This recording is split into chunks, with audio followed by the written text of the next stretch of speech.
उपमुख्यमंत्री अजित पवार यांनी नाशिकच्या तपोवनातील वृक्षतोडीला विरोध दर्शवल्यानंतर मुख्यमंत्री देवेंद्र फडणवीस यांनी या मुद्द्यावरील आपली भूमिका स्पष्ट केली आहे। नाशिक तपोवन वृक्षतोड व्हावी असे आमच्यापैकी कोणाचीही मत नाही। या प्रकरणी अधिकाधिक झाडे वाचवण्याचे प्रयत्न केले जातील। आमच्यासाठी पर्यावरण व कुंभमेळा या दोन्ही गोष्टी महत्त्वाच्या आहेत असे ते म्हणाले।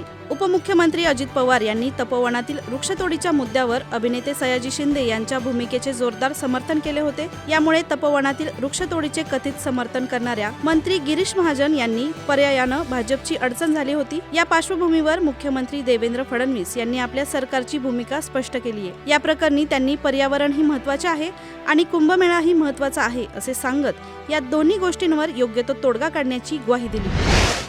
महाराष्ट्राच्या राजकीय वर्तुळात सध्या अनेक घडामोडी घडत असताना राज्याचे मुख्यमंत्री देवेंद्र फडणवीस आणि शिवसेना ठाकरे गटाचे खासदार संजय राऊत यांची अनपेक्षित भेट झाल्याने नवे राजकीय संकेत मिळत आहेत। संजय राऊत यांचे व्याही राजेश नार्वेकर यांच्या मुलाच्या विवाह सोहळ्याला काल अनेक प्रतिष्ठित राजकीय नेते उपस्थित होते।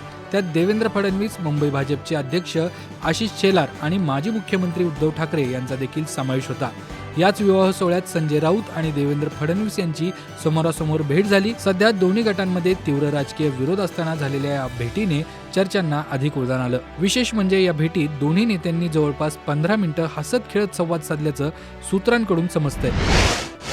भाजप नेत्या तथा मंत्री पंकजा मुंडे यांचे स्वीय सहाय्यक अनंत गर्जे यांच्या पत्नी डॉक्टर गौरी गर्जे पालवे यांच्या कथित आत्महत्येसंदर्भात एक नवीन अपडेट समोर आली आहे। गौरी यांची आत्महत्या नव्हे तर खून होता।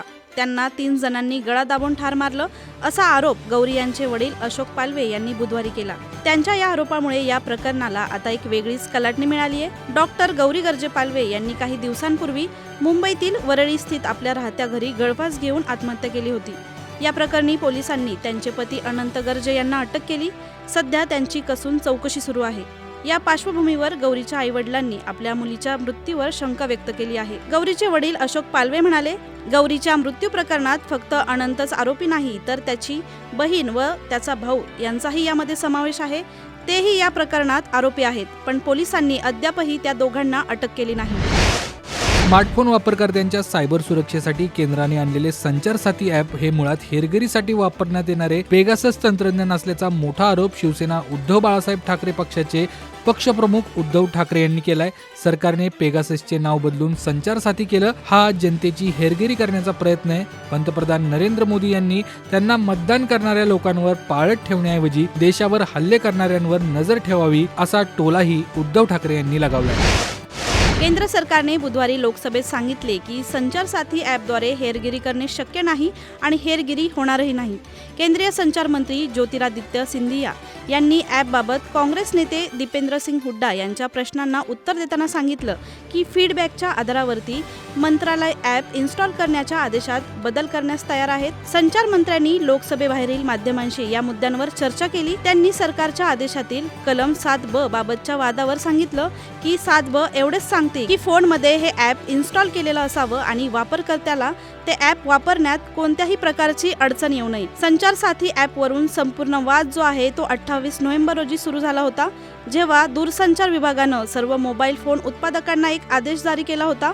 यामध्ये कंपन्यांना भारतात विकल्या जाणाऱ्या सर्व नवीन मोबाईल फोनसोबतच सध्याच्या हँडसेटमध्ये सॉफ्टवेअर अपडेटद्वारे ॲप इन्स्टॉल करणे बंधनकारक केले होते। काँग्रेस नेत्यांनी पंतप्रधान नरेंद्र मोदी यांचा एक AI व्हिडिओ बनवला असून त्यामुळे वाद निर्माण झालाय। व्हिडिओमध्ये पंतप्रधानांना चहावाला दाखवलाय, त्यांच्या हातात चहाची किटली आहे। भाजपने व्हिडिओवर टीका करत काँग्रेसवर हल्ला चढवलाय। भाजप प्रवक्ते शहजाद पुनावाला यांनी याबाबत Xवर एक पोस्ट केली आहे। नामदार काँग्रेस OBC समुदायातून आलेल्या कामदार पंतप्रधानांना सहन करू शकत नाही असं पुनावाला म्हणाले। पंतप्रधान मोदी गरीब पार्श्वभूमीतून येतात। काँग्रेसने यापूर्वीही त्यांच्या पार्श्वभूमीची खिल्ली उडवली होती। त्यांनी त्यांना 150 वेळा शिवीगाळ केली। त्यांनी बिहारमध्ये त्यांच्या आईला शिवीगाळ केली। जनता त्यांना कधीही माफ करणार नाही असंही पुनावाला यांनी ट्विटमध्ये म्हटलंय। आता तुम्ही घर बसल्या आधार कार्डमध्ये नोंदणी केलेला मोबाईल नंबर बदलू शकता। सरकारने आधार ॲपमध्ये ही सुविधा सुरू केली आहे। तसेच पत्ता, नाव आणि ईमेल ID अपडेट करण्याची सुविधा लवकरच सुरू होईल। नवीन डिजिटल सेवेची घोषणा आधारचे नियमन करणाऱ्या unique identification authority of India या संस्थेने केली आहे। या बदलांसाठी वापरकर्त्यांना कोणत्याही प्रकारच्या कागदपत्रांची आवश्यकता भासणार नाही। ॲपवरती OTP पडताळणी आणि फेस ऑथेंटिकेशनद्वारे सर्व काही बदलता येईल। या सेवेमुळे दुर्गम भागातील लोकांना, ज्येष्ठ नागरिकांना आणि स्थलांतरित लोकांना सर्व काही सोपे होईल. आज म्हणजेच 3 डिसेंबर रोजी रुपया डॉलरच्या तुलनेत आतापर्यंतच्या सर्वात नीचांकी पातळीवर पोहोचलाय. आज डॉलरच्या तुलनेत रुपया 9 पैशांनी घसरून 90.5 पैसे इतका खाली घसरलाय. यापूर्वी मंगळवारी तो 89.96 रुपयांवर बंद झालेला. देशांतर्गत शेअर बाजारातील घसरण आणि परदेशी निधीच्या सततच्या काढणीमुळे रुपयावर दबाव वाढलाय. रुपया 2025 मध्ये आतापर्यंत 5.16% कमकुवत झालाय. 1 जानेवारी रोजी रुपया डॉलरच्या तुलनेत 85.70 पैसे इतका होता. तो आता 90.5 पैसे इतका आहे. रुपयाच्या घसरणीचा अर्थ असा आहे की भारतासाठी वस्तूंची आयात आता महाग होणार आहे. याशिवाय परदेशात फिरणं आणि शिक्षण घेणं देखील महाग होईल. अभिनेत्री समंताने 1 डिसेंबर रोजी प्रसिद्ध चित्रपट निर्माता राज निधीमोरू यांच्याशी लग्न केलं. या जोडप्याने एका खासगी समारंभात लग्न केलं, ज्यामध्ये केवळ 30 पाहुणेच उपस्थित होते. लग्नाच्या दिवशी राज निधीमोरू यांनी समंताला लग्नाची भेट म्हणून एक आलिशान बंगला दिलाय. यापूर्वी अभिनेत्रीची 1.5 कोटी रुपयांची हिऱ्याची अंगठी देखील चर्चेत आहे. एशिया नेटच्या वृत्तानुसार राज निधीमोरू यांनी समंतासाठी हैदराबादमधील जुबली हिल्स मध्ये एक आलिशान बंगला घेतलाय. लग्नाच्या दिवशी त्यांनी या बंगल्याच्या चाव्या अभिनेत्रीला लग्नाची भेट म्हणून दिल्या. रायपूर येथे दक्षिण आफ्रिकेविरुद्धच्या दुसऱ्या वनडे सामन्यात भारताने प्रथम फलंदाजी करताना 50 षटकात 5 गडी गमावून 358 धावा केल्या आणि दक्षिण आफ्रिकेसमोर 359 धावांचं मोठं आव्हान उभं केलं. या सामन्यात टॉस जिंकून दक्षिण आफ्रिकेने प्रथम गोलंदाजी करण्याचा निर्णय घेतला. भारताची सुरुवात खराब झाली. रोहित शर्मा आणि यशस्वी जयस्वाल स्वस्तात बाद झाले. मात्र यानंतर ऋतुराज गायकवाड आणि विराट कोहली यांनी तिसऱ्या विकेटसाठी 195 धावांची विक्रमी भागीदारी करून संघाला संकटातून बाहेर काढलं.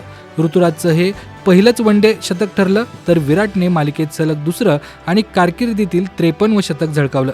दोन्ही फलंदाज शतक झाल्यावर लगेच बाद झाले. अखेरीस कर्णधार KL राहुल आणि रवींद्र जडेजा यांनी शेवटच्या षटकांमध्ये दमदार फलंदाजी करत संघाचा स्कोअर 350च्या पार नेला.